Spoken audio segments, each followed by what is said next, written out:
ರಾಷ್ಟ್ರಕವಿ ಕುವೆಂಪು ಅವರು ಸಹ ರನ್ನ, ಜನ್ನ, ಪೊನ್ನ, ಪಂಪ ಆದಿ ಕವಿಗಳಿಂದ ಪ್ರಭಾವಿತರಾದರು. ಶ್ರೀ ರಾಮಾಯಣ ದರ್ಶನಂ ಒಂದು ಕಾವ್ಯಕ್ಕಾಗಿ ಅವರಿಗೆ ಕರ್ನಾಟಕದ ಪ್ರಪ್ರಥಮ ಜ್ಞಾನಪೀಠ ಪುರಸ್ಕೃತರು. ಅಂತ ಮಹಾ ಅಧ್ಯಾತ್ಮ ಹೃದಯದ ಕವಿಗಳು ಸಹ ಜಿನ ಧರ್ಮದ ಅಧ್ಯಾತ್ಮವನ್ನ ವರ್ಣನ ಮಾಡ್ತಕ್ಕಂಥ ಸಂದರ್ಭದಲ್ಲಿ ಅನಿಕೇತನ ಅಂತಕ್ಕಂಥ ಒಂದು ಪದ್ಯವನ್ನು ಬರೆದರು. ಅಷ್ಟೇ ಸುಂದರವಾಗಿರ್ತಕ್ಕಂಥ ಪದ್ಯ ಅಂತಂದ್ರ, ನಾವು ಗೃಹಸ್ಥಾವಸ್ಥೆಯಲ್ಲಿ ಕುರ್ಚಿಯಲ್ಲಿ ಗೌತಮ ಬುದ್ಧ ಪ್ರೌಢಶಾಲೆಯಲ್ಲಿ ಶಿಕ್ಷಕರಾಗಿ ವೃತ್ತಿ ಮಾಡ್ತಕ್ಕಂಥ ಸಂದರ್ಭದಲ್ಲಿ ಆ ಕಾವ್ಯವನ್ನ 7 ದಿನಗಳವರೆಗೆ ಪಾಠ ಹೇಳ್ತಾ ಇದ್ದೆ. ಆ ಪಾಠನ್ನ ಕೇಳಿ ಒಂದು ಮಗು 8ನೇ ತರಗತಿಯಲ್ಲಿ ಓದ್ತಕ್ಕಂಥ ಮಗು ಹಿಂದೂ ಸಂಪ್ರದಾಯದಲ್ಲಿ ಶರಣಮ್ಮನಾಗಿ ತನ್ನ ಜೀವನವನ್ನು ಕಲ್ಯಾಣ ಮಾಡಿಕೊಂಡು ಆ ಒಂದು ಪ್ರಸಂಗವನ್ನು ಅರಿತು ನಮ್ಮ ಆತ್ಮನಿಗೆ ಜಾಗೃತ ಆಯ್ತು. ನಾವು ಹೇಳಿದ್ದ ಕವಿತೆಯ ಅರ್ಥ ತಿಳ್ಕೊಂಡ ಒಂದು 8ನೇ ತರಗತಿಯಲ್ಲಿ ಓದ್ತಕ್ಕಂಥ ವ್ಯಾಸಂಗ ಮಾಡ್ತಕ್ಕಂಥ ಒಂದು ಮಗು ಶರಣಾಗಿ ತನ್ನ ಕಲ್ಯಾಣ ಮಾಡ್ಕೋತದ ಶರಣಮ್ಮನಾಗಿ ಅಂತಂದ್ರ, ನಾ ಯಾವಾಗ 10ನೇ ತರಗತಿಯಲ್ಲಿ ದೀಕ್ಷಾ ತಗೋಬೇಕಂತ ವೈರಾಗ್ಯ ಭಾವ ಮೂಡ್ತಕ್ಕಂಥವ್ರು ಇನ್ನೂ ನಾವು ಸಂಸಾರ ಕೂತೀವಲ್ಲ, ನಾವು ಕಲ್ಯಾಣ ಮಾಡ್ಕೋಬೇಕು ತಿಳ್ಕೊಂಡ ರಾಜೀನಾಮೆ ಕೊಟ್ಟ ಆ ಶಿಕ್ಷಕ ವೃತ್ತಿಗೆ ನಾವು ಈ ದಿಗಂಬರ ಜೈನ ಸಂಪ್ರದಾಯದಲ್ಲಿ ದಿಗಂಬರ ಮುನಿಯಾಗಿ ಆತ್ಮ ಕಲ್ಯಾಣ ಮಾಡ್ಕೊಂತ ಒಂದು ಸರ್ವಶ್ರೇಷ್ಠ ಮಾರ್ಗ ದೊರೆಯಿತು. ಆ ಕಾವ್ಯ ಎಷ್ಟು ಅಧ್ಯಾತ್ಮ ಭರಿತ ಕಾವ್ಯ ಅಂತಂದ್ರ ಅನಿಕೇತನ ಕಾವ್ಯ. ರಾಷ್ಟ್ರಕವಿ ಜ್ಞಾನಪೀಠ ಪುರಸ್ಕೃತರಾದಂತ ಕುವೆಂಪು ಅವರು ಬರೆದಂತ ಕಾವ್ಯ.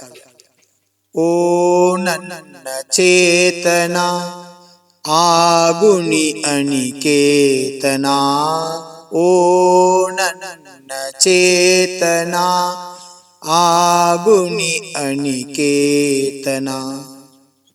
ಅಂದ್ರೆ ಓ ನನ್ನ ಆತ್ಮನೇ, ಆಗುನಿ ಪರಮಾತ್ಮನು. ಅನಾದಿ ಕಾಲದಿಂದ ಇಲ್ಲಿವರೆಗೆ ಎಷ್ಟು ಆತ್ಮರು ಪರಮಾತ್ಮರಾಗಿದ್ದಾರೆಯೋ ಅವರೆಲ್ಲರೂ ಆತ್ಮ ತತ್ವದ ಚಿಂತನದಿಂದ, ಆತ್ಮಧ್ಯಾನದ ಬಲದಿಂದ 4 ಗಾತಿ 4 ಅಗಾತಿ 8 ಕರ್ಮಗಳನ್ನ ನಾಶ ಮಾಡಿ 8ನೇ ಭೂಮಿ ಈಶತ್ ಪ್ರಾಗ್ಭಾರ್ ಭೂಮಿ ಅರ್ಥಾತ್ ಶುದ್ಧ ಶಿಲೆಯಲ್ಲಿ ಸಿದ್ಧಾತ್ಮರಾಗಿ ಅನಂತ ಸುಖವನ್ನ ಪ್ರಾಪ್ತಿ ಮಾಡಿಕೊಂಡಿದ್ದಾರೆ. ಅಂತ ಆತ್ಮ ವೈಭವವನ್ನ ವರ್ಣನ ಮಾಡ್ತಕ್ಕಂತ ಕಾವ್ಯ ಐತಿ. ಕುವೆಂಪು ಅವರು ಯಾವ ಉನ್ನತ ಮಟ್ಟದ ಶ್ರೇಣಿಯಲ್ಲಿ ಸೇರ್ತಾರಂದ್ರ, ಅವರು ರನ್ನನ ಗದಾಯುದ್ಧ ಇರ್ಬೋದು, ಅಜಿತ್ನಾಥ್ ಪುರಾಣ ಇರ್ಬೋದು, ಪೂರ್ವ ಕವಿಗಳ ಸಾಹಿತ್ಯವನ್ನ ಆತ್ಮದಲ್ಲಿ ಅಳವಡಿಸಿಕೊಂಡ ಅದನ್ನ ವರ್ತಮಾನ ಕಾಲದಲ್ಲಿ ಜಗತ್ತಿಗೆ ತೋರಿಸ್ತಕ್ಕಂತ ಬಿಂಬಿಸ್ತಕ್ಕಂತಹ ನಮ್ಮಂತ ಅಧ್ಯಾತ್ಮ ಜೀವಿಗಳಿಗೆ ಮೋಕ್ಷ ಮಾರ್ಗ ತೋರಿಸುವಂತ ಕಾರ್ಯವನ್ನ ಕವಿ ಹೃದಯದ, ಸಂತ ಹೃದಯದ ಆಧ್ಯಾತ್ಮ ಕವಿಯಾಗಿ ಹೇಳ್ತಾರವ್ರು. ರೂಪಗಳನ್ನು ದಾಟಿ ನಾಮಕೋಟಿಗಳನ್ನು ಮೀಟಿ, ರೂಪಗಳನ್ನು ದಾಟಿ ನಾಮಕೋಟಿಗಳನ್ನು ಮೀಟಿ, ಎದೆಯ ಪಿರಿಯ ಭಾವದೀಟಿ, ಎದೆಯ ಪಿರಿಯ ಭಾವದೀಟಿ. ಓ ಓ ನನ್ನ ಚೇತನ ಆಗುನಿ ಅನಿಕೇತನ. 84 ಲಕ್ಷ ಯೋನಿಗಳಲ್ಲಿ ಆತ್ಮ ಅನಾದಿ ಕಾಲದಿಂದ ಅನಂತ ರೂಪಗಳನ್ನ ಧಾರಣೆ ಮಾಡಿದ. ಅದಕ್ಕೆ ರೂಪಗಳನ್ನು ದಾಟಿ ನಾಮಕೋಟಿಗಳನ್ನು ಮೀಟಿ. ಈ ಆತ್ಮನಿಗೆ ಶರೀರವೇ ಇಲ್ಲ ಅಂದ ಬಳಿಕ ಹೆಸರು ಎಲ್ಲಿಂದ ಬಂತು? ಶಾರೀರಿಕ ರೂಪದ ಆತ್ಮ ನಿರೂಪಿ, ನಿರಾಕಾರ. ಯಾವುದೇ ಚೈತನ್ಯ ಅಸ್ತಿತ್ವ ನಿರಾಕಾರದ ಆತ್ಮನಿಗೆ ಆಕಾರವಿಲ್ಲ. ಅದಕ್ಕೆ ರೂಪಗಳನ್ನು ದಾಟಿ ನಾಮಕೋಟಿಗಳನ್ನು ಮೀಟಿ, ಎದೆಯ ಬಿರಿಯ ಭಾವದೀಟಿ. ಓ ನನ್ನ ಆತ್ಮನೇ, ಆಗುನಿ ಪರಮಾತ್ಮನು. 100 ಮತದ ಹೊಟ್ಟ ತೂರಿ ಎಲ್ಲ ತತ್ವದಲ್ಲೇ ಮೀರಿ, 100 ಮತದ ಹೊಟ್ಟ ತೂರಿ ಎಲ್ಲ ತತ್ವದಲ್ಲೇ ಮೀರಿ ನಿರ್ದಿಗಂತವಾಗಿಯೇ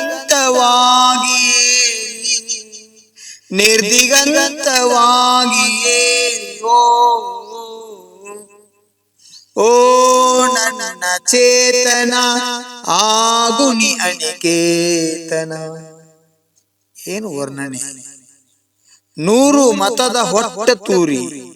ಯಾವ ರೀತಿಯಾಗಿ ರೈತರು ರಾಶಿ ಮಾಡ್ತಕ್ಕಂಥ ಸಂದರ್ಭದಲ್ಲಿ, ಧಾನ್ಯ ಸುಚಿರ್ ಮಾಡ್ತಕ್ಕಂಥ ಸುಚಿರ್ಭೂತ್ ಮಾಡ್ತಕ್ಕಂಥ ಸಂದರ್ಭದಲ್ಲಿ ಹೊಟ್ಟನ್ನ ಗಾಳಿಗೆ ತೂರ್ತಾರ, ಹಂಗ ಆ ಮತ ಈ ಮತ ಇವೆಲ್ಲ ಹೊಟ್ಟೆಗಳಿದ್ದಂಗ ಅದಾವ. ಶಾಶ್ವತ ಚೈತನ್ಯ ಮತವೇ ಆತ್ಮನ ಮತವಾಗಿದೆ. ಚೈತನ್ಯ ಅಸ್ತಿತ್ವವೇ ಆತ್ಮನ ಅಸ್ತಿತ್ವವಾಗಿದೆ. ಅಂದ್ರೆ ಇದರಿಂದಲೇ ನಮ್ಮಲ್ಲಿ ಸಂಸ್ಕೃತಿ ಹೇಳಲಾಯಿತು, ಬ್ರಹ್ಮ ಸತ್ಯ ಜಗನ್ಮಿಥ್ಯ. ಆತ್ಮ ಒಂದನ್ನ ಹೊರತುಪಡಿಸಿ ಈ ಜಗತ್ತಿನ ಇರ್ತಕ್ಕಂಥ ಕಣ್ಣಿಗೆ ಕಾಣ್ತಕ್ಕಂಥ ಚರಾಚರ ವಸ್ತುಗಳೆಲ್ಲ ಅನಿತ್ಯವಾಗಿರ್ತಕ್ಕಂಥವು, ಅಶಾಶ್ವತವಾಗಿರ್ತಕ್ಕಂಥವು. ಯಾವುದರ ನಿರ್ಮಾಣ ಇದೆ ಅದು ಒಂದ್ ದಿವಸ ನಿರ್ನಾಮ ಆಗುವುದನ್ನ, ಅದು ಶರೀರ ಇರ್ಲಿ ಏನೇ ಇರ್ಲಿ, ಯಾವುದು ಶಾಶ್ವತದ ಅಂದ್ರ ಧ್ರುವವಾಗಿರ್ತಕ್ಕಂಥದ್ದು ಆತ್ಮ ತತ್ವ, ಚೈತನ್ಯ ತತ್ವ, ಜೀವ ತತ್ವ. ಅದಕ್ಕೆ ಹೇಳಿದ್ರು 100 ಮತದ ಹೊಟ್ಟ ತೂರಿ ಎಲ್ಲ ತತ್ವದಲ್ಲೇ ಮೀರಿ. ಸಪ್ತ ತತ್ವಗಳನ್ನ ಇದರಲ್ಲಿ ವರ್ಣಿಸ್ತಾರೆ: ಜೀವ, ಅಜೀವ, ಆಶ್ರವ, ಬಂಧ, ಸಂಹರ, ನಿರ್ಜರ ಮತ್ತು ಮೋಕ್ಷ. ಈ ಆತ್ಮನಿಗೆ ಜೀವ ತತ್ವ ಅಜೀವ ರೂಪಿ ಕರ್ಮದ ಆಶ್ರವ ಆಗ್ತದ. ಆ ಕರ್ಮದ ಬಂದಾಗಿ ಆ ಕರ್ಮದ ನಿಮಿತ್ತ ಈ ಜೀವ ಸಂಸಾರದಲ್ಲಿ ಅನೇಕ ಭವಗಳಲ್ಲಿ ಅನೇಕ ರೂಪಗಳನ್ನ, ಅನೇಕ ಪರ್ಯಾಯಗಳನ್ನ, ಅನೇಕ ಗತಿಗಳಲ್ಲಿ, ಅಂದರೆ 84 ಲಕ್ಷ ಯೋನಿಗಳಲ್ಲಿ ಪಂಚ ಪರಾವರ್ತನೆಯನ್ನ ಈ ಆತ್ಮ ಮಾಡ್ತದೆ. ದ್ರವ್ಯ ಪರಾವರ್ತನೆ, ಕ್ಷೇತ್ರ ಪರಾವರ್ತನೆ, ಕಾಲ ಪರಾವರ್ತನೆ, ಭವ ಪರಾವರ್ತನೆ ಮತ್ತು ಭಾವ ಪರಾವರ್ತನೆ.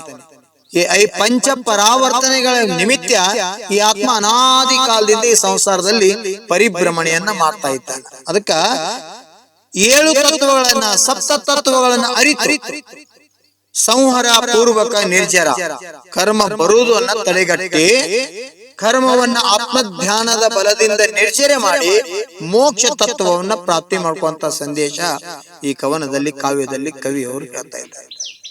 ನಿರ್ದಿಗಂತವಾಗಿ ಈ ಆತ್ಮನ ಸ್ವಭಾವದ ಸಹಜವಾಗಿ ಊರ್ಧ್ವಗಮನತ್ವ.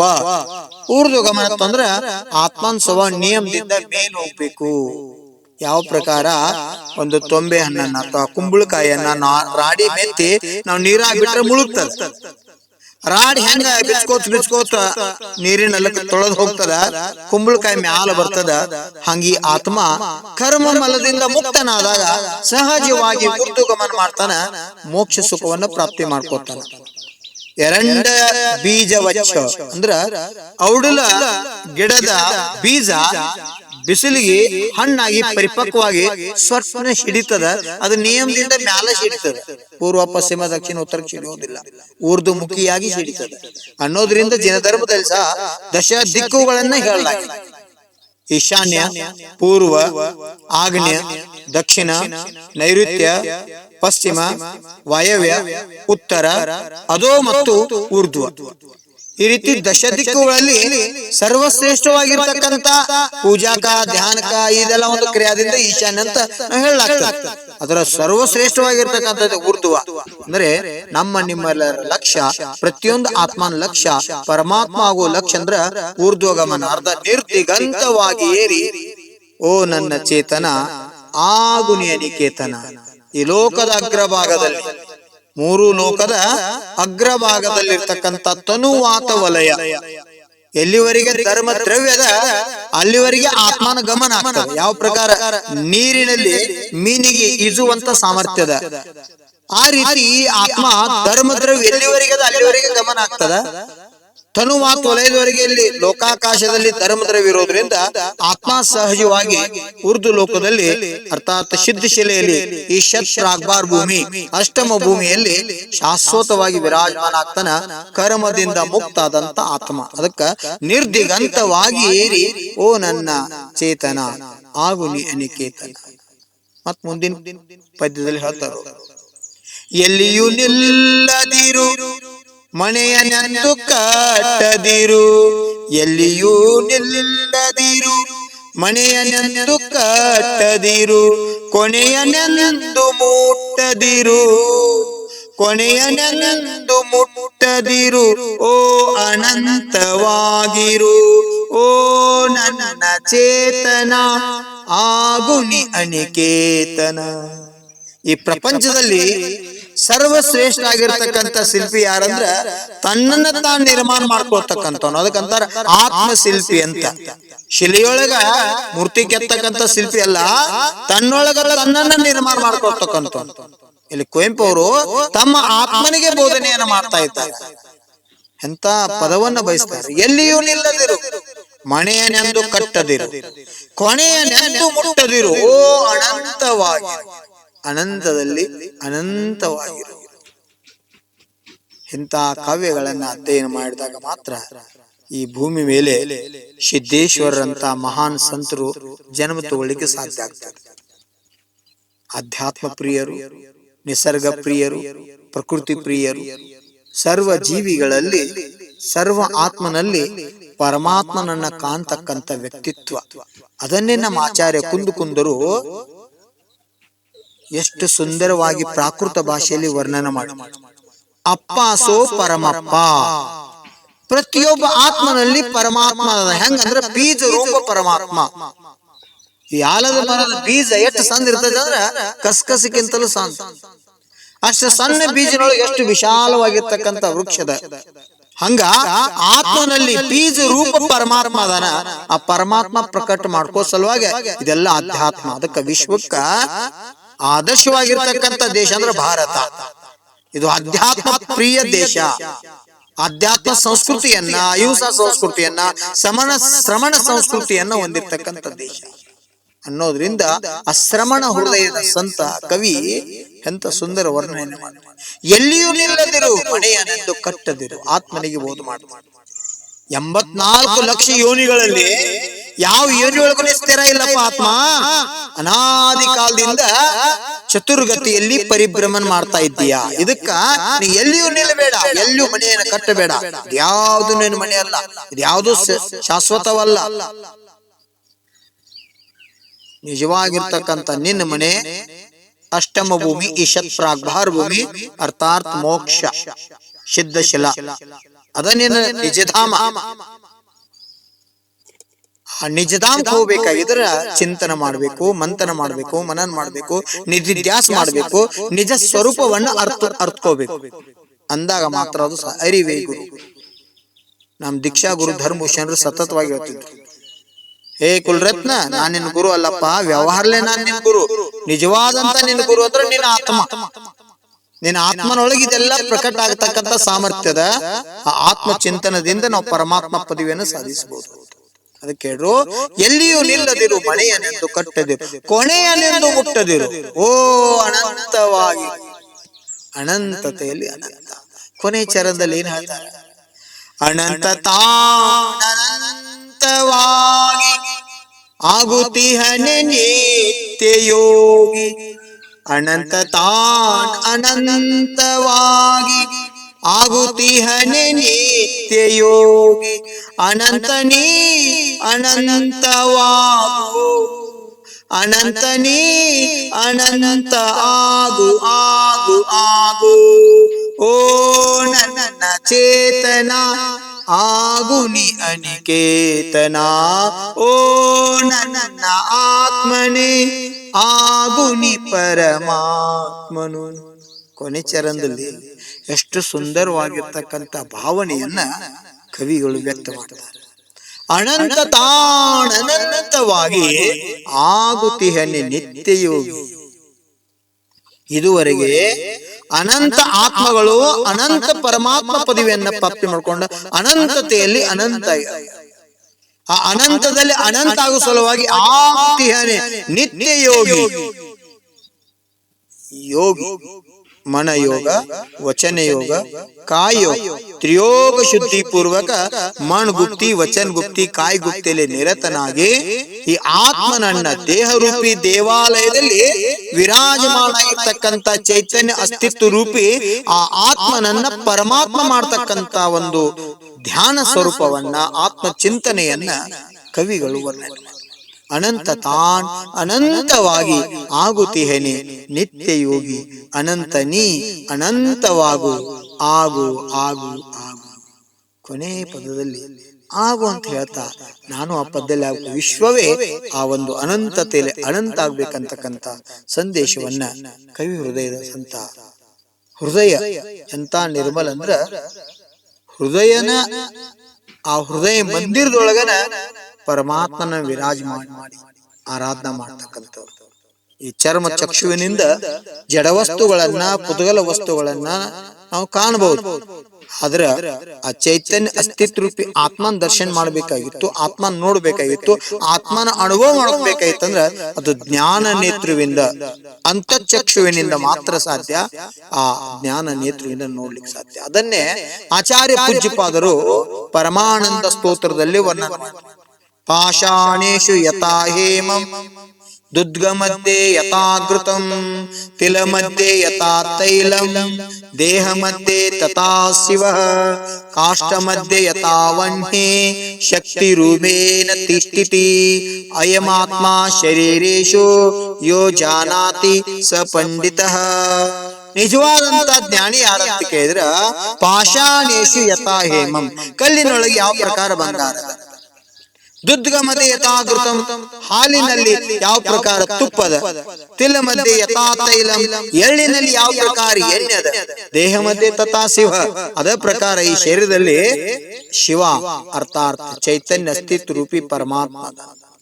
ಕಾಷ್ಟ ಮಧ್ಯೆ ಯಥಾ ವಹ್ನಿ ಕಟ್ಟಿಗೆಯಲ್ಲಿ ಯಾವ ಪ್ರಕಾರ ಅಗ್ನಿ ಅದ, ಶಕ್ತಿ ರೂಪೇಣ ತಿಷ್ಠಿತಿ ಶಕ್ತಿ ರೂಪದಿಂದ ಅದ. ಅಯಮಾತ್ಮ ಶರೀರೇಶು ಅಂತ ಪರಮಾತ್ಮ ಈ ಶರೀರದೊಳಗೆ ಯೋ ಜಾನಾತಿ ಸ ಪಂಡಿತ ನಿಜವಾದಂತ ಜ್ಞಾನಿ ಇವನ ತನ್ನ ದೇವರೂಪಿ ದೇವಾಲಯದೊಳಗೆ ಆತ್ಮರೂಪಿ ಪರಮಾತ್ಮನ ಚಿಂತನೆ ಮಾಡ್ತಕ್ಕಂಥ, ಕಾಣ್ತಕ್ಕಂಥ, ನೋಡ್ತಕ್ಕಂಥ, ಅದರ ಅನುಭವ ಮಾಡ್ತಕ್ಕಂಥವನೇ ನಿಜವಾದಂತ ಜ್ಞಾನಿ ಅಂತಕ್ಕಂಥ. ಅದ ಜ್ಞಾನಿ ಆತ್ಮ ಧ್ಯಾನದ ಬಲದಿಂದ ಕೇವಲ ಜ್ಞಾನಿಯಾಗಿ ಮೋಕ್ಷವನ್ನ ಜೀವನ ಮುಕ್ತಿಯನ್ನ ಪ್ರಾಪ್ತಿ ಮಾಡ್ಕೊತಾನ ಅಂತ ಒಂದು ಅಧ್ಯಾತ್ಮವನ್ನು ಹೇಳ್ಕೊಡ್ತಾನೆ. ಯಾವ ಪ್ರಕಾರ ಬೆಲ್ಲಿನಲ್ಲಿ ಸಿಹಿ ಅದ, ಸಕ್ಕರೆಯಲ್ಲಿ ಸಿಹಿ ಅದ. ಸಿಹಿ ಮೇಲದ ಕೆಳಗದ ಬಲಕದ ಎಡಕದ ನಡುವ ಸರ್ವತ್ರ ಅದ. ಹಂಗ ಈ ದೇಹ ರೂಪ ದೇವಾಲಯದಲ್ಲಿ ಆತ್ಮಾರೂಪಿ ಪರಮಾತ್ಮ. ಸಕ್ಕರೆಯಲ್ಲಿ ಇರ್ತಕ್ಕಂಥ ಸಿಹಿಯನ್ನ ಈ ಚರ್ಮ ಚಕ್ಷುವಿನಿಂದ ನೋಡ್ಲಿಕ್ಕೆ ಆಗೋದಿಲ್ಲ. ಅದನ್ನ ಯಾವ ರೀತಿ ನಾವು ರಸನೇಂದ್ರಿಯದಿಂದ ಅನುಭವ ಮಾಡ್ಲಿಕ್ಕೆ ಸಾಧ್ಯದ, ಹಂಗ ಇಂದ್ರಿಯಾತೀತ ಆತ್ಮನನ್ನ ನಾವು ಅನುಭವದಿಂದ ಜ್ಞಾನ ನೇತೃವಿಂದ ಮಾತ್ರ ನೋಡಲು ಸಾಧ್ಯ. ಅದಕ್ಕ ಅದು ಭಾವಲಿಂಗ ಮುನಿಗಳು ಮಾತ್ರ ಆ ಶುದ್ಧೋಪಯೋಗದಲ್ಲಿ ಹೋಗಿ ಆತ್ಮನ ನಿಜವಾದ ಸ್ವರೂಪವನ್ನ ಅರಿತಾರ. ಪರಮಾನಂದವನ್ನ ಸದಾನಂದ ಚಿದಾನಂದ ನಿತ್ಯ ನಿರಂಜನ ಈ ಪರಮ ಪವಿತ್ರ ಪರಮಾತ್ಮನ ಅನುಭವವನ್ನು ಮಾಡಿಕೊಡ್ತಾರೆ. ಕೊನೆಗೆ ಈ ದೇಹದ ಮಮತ್ವವನ್ನು ತೊರೆದು ನಿಯಮ ಮತ್ತು ಯಮಸಲ್ಲೇಖನ ಪೂರ್ವಕ ಸಮ್ಯಕ್ ರೂಪೇಣ ಕಷಾಯ ಶರೀರ ಕೃಷ ಇತಿ ಸಲ್ಲೇಖನ ಸಮೀಚೀನ ರೂಪವಾಗಿ ಶರೀರವನ್ನ ಮತ್ತು ಕಷಾಯಗಳನ್ನ ಕ್ಷೀಣ ಮಾಡ್ತಾ ಮಾಡ್ತಾ ಮಾಡ್ತಾ ಮಾಡ್ತಾ ಈ ಶರೀರದಿಂದ ವಿಯೋಗಾಗಿ ವಿದೇಹಿ ದೇಹದಿಂದ ಮುಕ್ತನಾಗಿ ವಿದೇಹನಾಗಿ ಈ ಆತ್ಮನನ್ನ ಪರಮಾತ್ಮ ಮಾಡ್ತಕ್ಕಂಥ ಪರಿ. ಇದು ಭಾರತ ದೇಶದ ಅಧ್ಯಾತ್ಮದ ವಿಶೇಷತೆ. ಅಂದರೆ ಶ್ರಮಣ ಸಂಸ್ಕೃತಿಯಲ್ಲಿ ಈ ವಿಷಯವನ್ನ ಅಧ್ಯಾತ್ಮದಲ್ಲಿ ವರ್ಣನೆ ಮಾಡಲಾಗಿದೆ. ಅಂತ ಅಧ್ಯಾತ್ಮವೇ ಈ ಆತ್ಮನನ್ನ ಪರಮಾತ್ಮ ಮಾಡ್ತಕ್ಕಂಥ ತತ್ವ. ಅಂತ ಅಧ್ಯಾತ್ಮದಲ್ಲಿ ನಾವೆಲ್ಲ ತೊಡಗಿ ಈ ಆತ್ಮನನ್ನ ಕಲ್ಯಾಣ ಮಾಡುವಂತ ಪುರುಷಾರ್ಥ ಮಾಡೋಣ. ಓಂ ನಮಃ.